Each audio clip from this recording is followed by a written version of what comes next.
Oke, selanjutnya kita akan membahas contoh soal dan penyelesaiannya.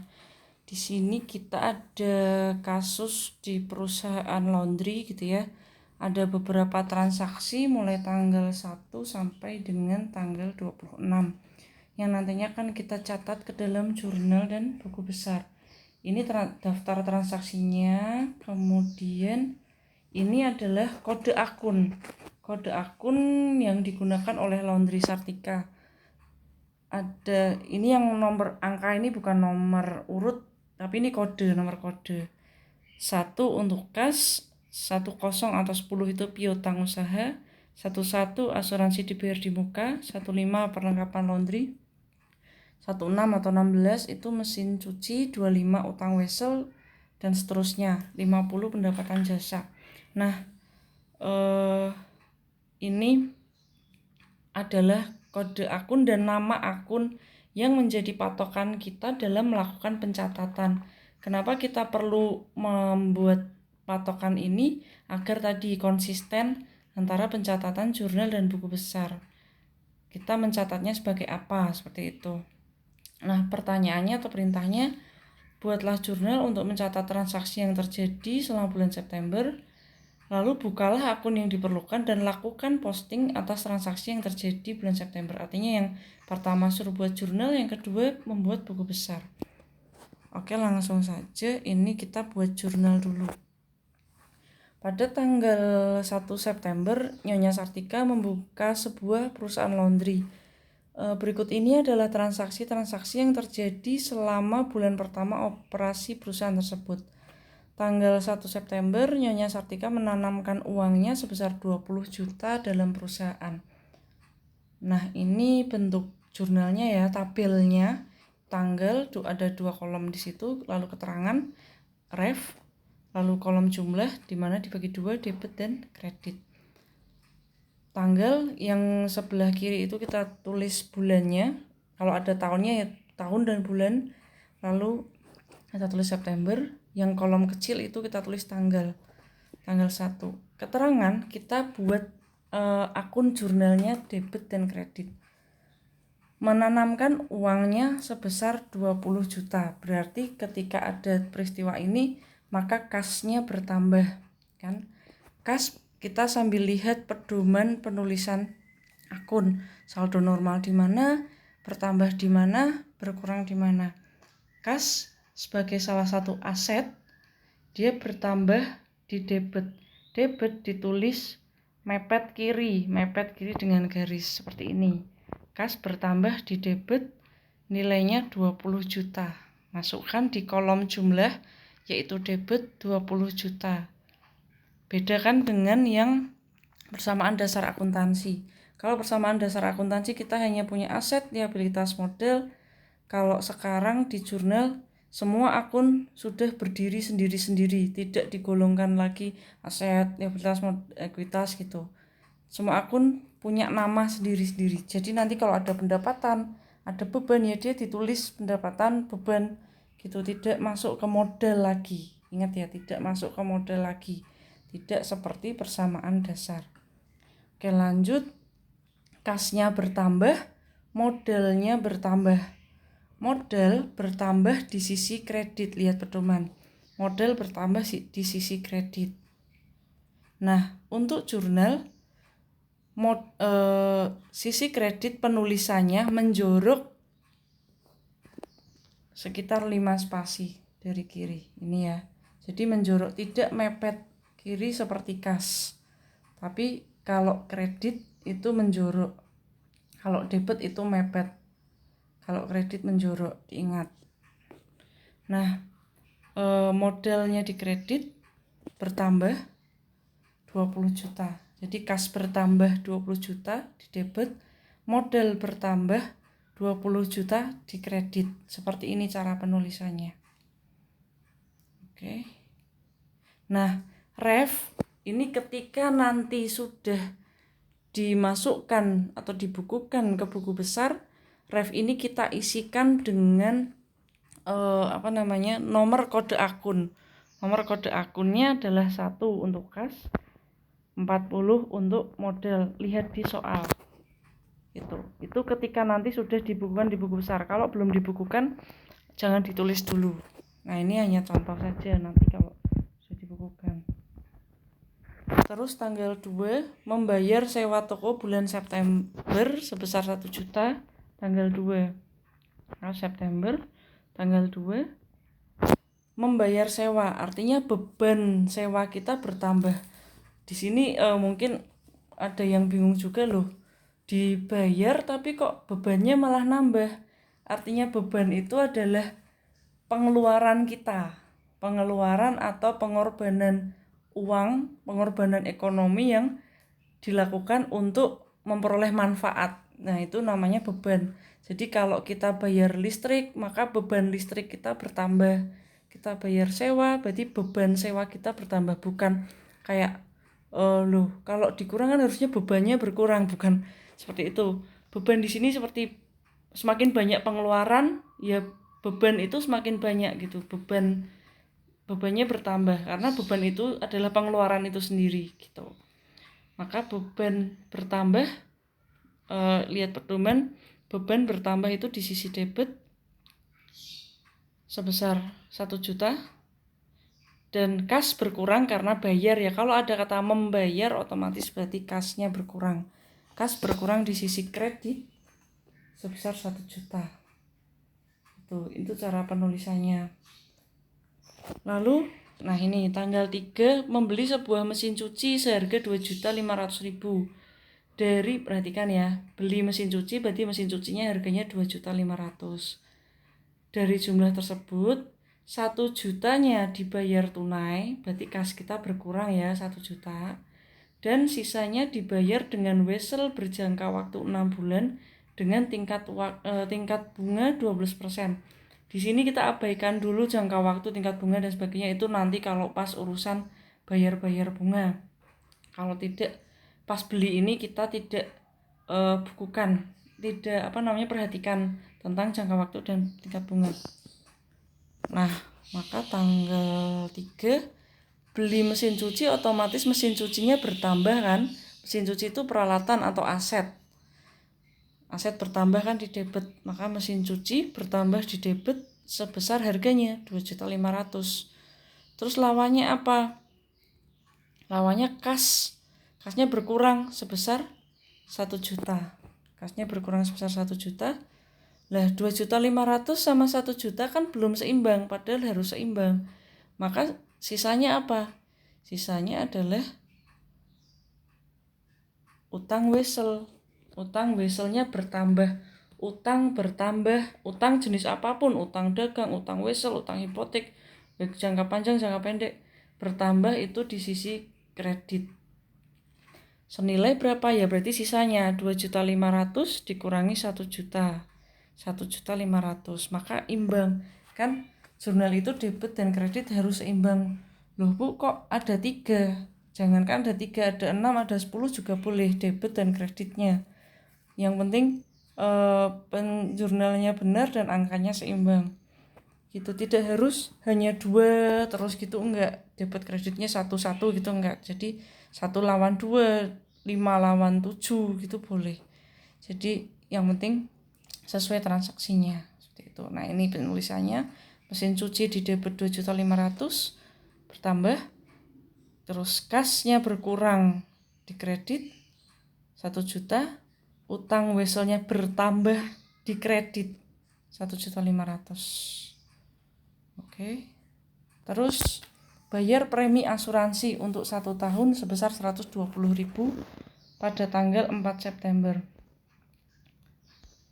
Oke, 4 September kita lihat di soal tentang nama-nama akun. Apakah bayar premi asuransi ini kita bukukan sebagai beban atau pengeluaran, atau kita bukukan sebagai asuransi dibayar di muka?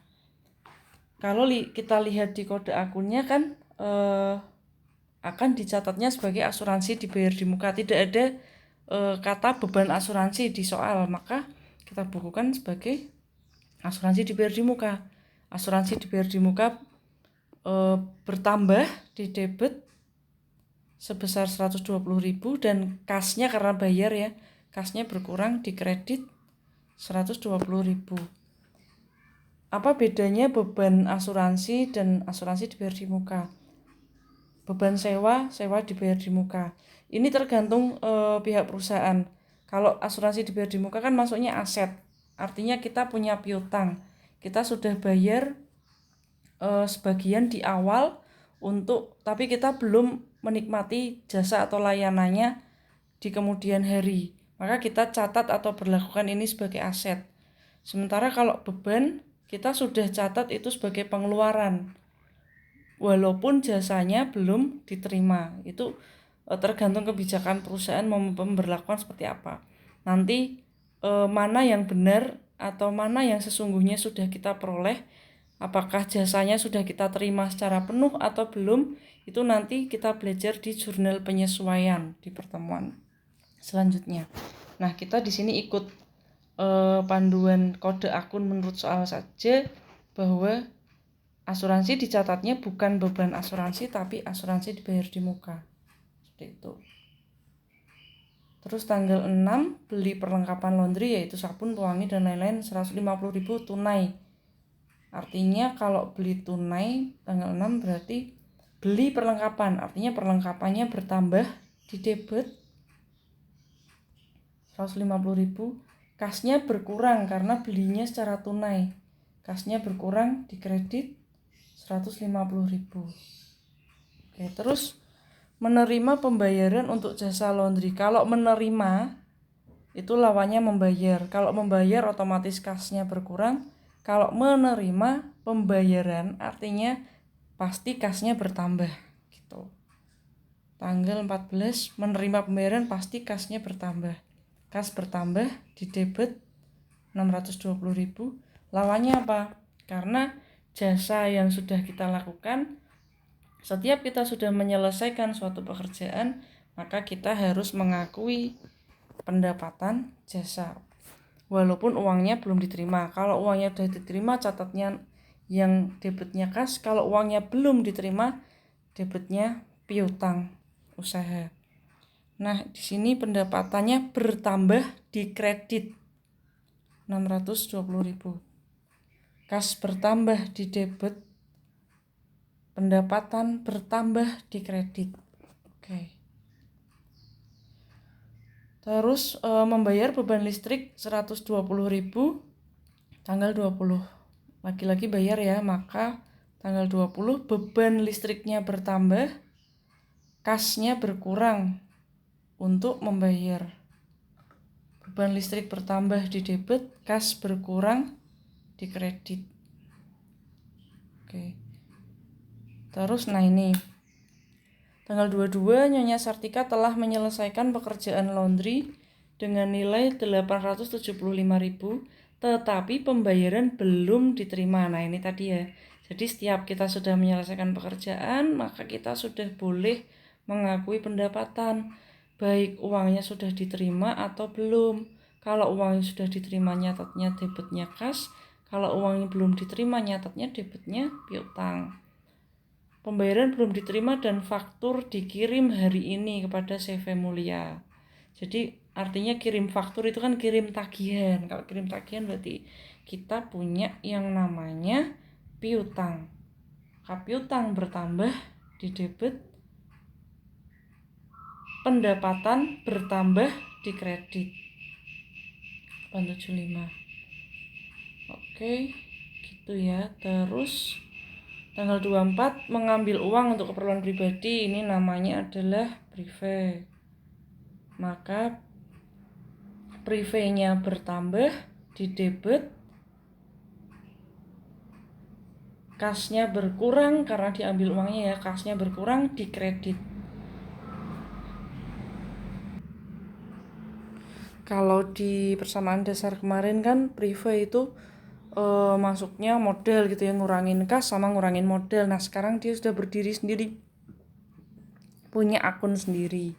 Pendapatan pun juga kan kemarin pendapatan itu menambah piutang atau menambah kas dan menambah model gitu. Tapi sekarang pendapatan berdiri sendiri, punya akun sendiri. Jadi kalau ada muncul begini jangan lagi masukkan model, tapi akunnya ditulis sendiri, nama akunnya gitu.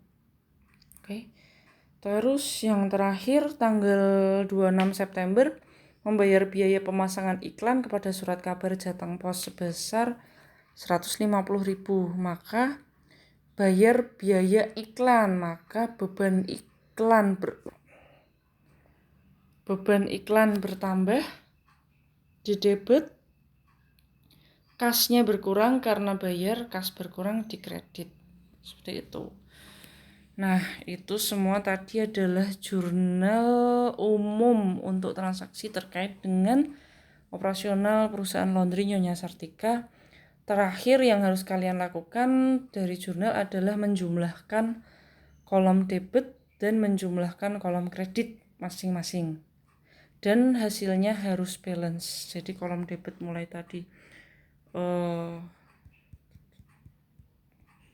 ini 70 sampai terakhir ya. Dari transaksi pertama sampai transaksi terakhir dijumlahkan, kolom debit dan kolom kredit harus seimbang.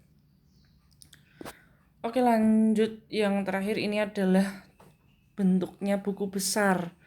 Contoh buku besar. Ini saya ambil yang 4 kolom. Kenapa 4 kolom? Karena 4 kolom lebih mudah kita menggambarkan saldo terakhir sesuai waktu yang kita inginkan.